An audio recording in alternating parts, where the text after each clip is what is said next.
Honda NX200 এর তিনটা major cons যেগুলো আমার মনে হয় যে হোন্ডা চাইলেই ফিক্স করতে পারতো।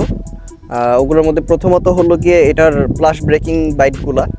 এটার ব্রেকিং বাইট খুবই প্লাস, স্পেশালি সামনেরটা। পিছনেরটা মানে ঠিক আছে চলনসই, কিন্তু সামনেরটা খুবই প্লাস একটা ব্রেকিং, যার ফলে কোনো রকম কনফিডেন্স আসলে পাওয়া যায় না।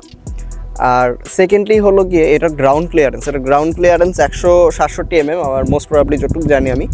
তো তাও এটার কিছু নিচে স্ক্র্যাচ হয়ে যায়। প্লাস হলো গিয়ে মানে ফুটপ্যাকগুলো একদম রেয়ার সেটও না, মাঝখানে সেট আর কি, সেন্টার সেট হওয়ার ফলে হয় কি যে ঠিকভাবে দাঁড়ানো যায় না।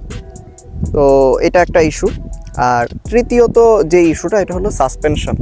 এটার সাসপেনশনটা একটু সফট হলেও পারতো, কিন্তু সফটনেসে যাচ্ছি আরেকটা জিনিস, ওটা হলো ট্রাভেল। সাসপেনশন ট্রাভেল অনেক কম।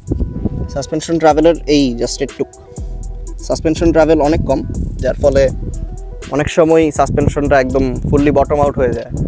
আর কারণ আপনি একটা অ্যাডভেঞ্চার ট্যুরিং বাইক, এটা অনরোড অ্যাডভেঞ্চার যদিও, তাও মাঝে মধ্যে দরকার পড়ে। আরেকটু সাসপেনশনটা বড় হলে জিনিসটা একটু বেটার হতো। আর এখানে দেখতে পাচ্ছেন আমাদের সাথে হলো গিয়ে NX200 এর দুইটা কালারই সাথে আছে, একটা ব্ল্যাক আর একটা রেড। Thank you.